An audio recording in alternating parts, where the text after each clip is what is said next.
আসসালামু আলাইকুম বন্ধুরা, দেখতে পাচ্ছেন এই যে একটা পাগল বসে আছে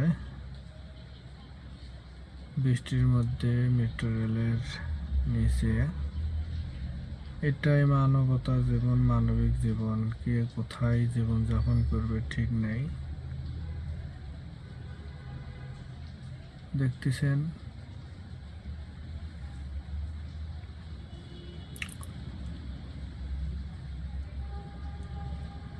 পাগলটার মাথায়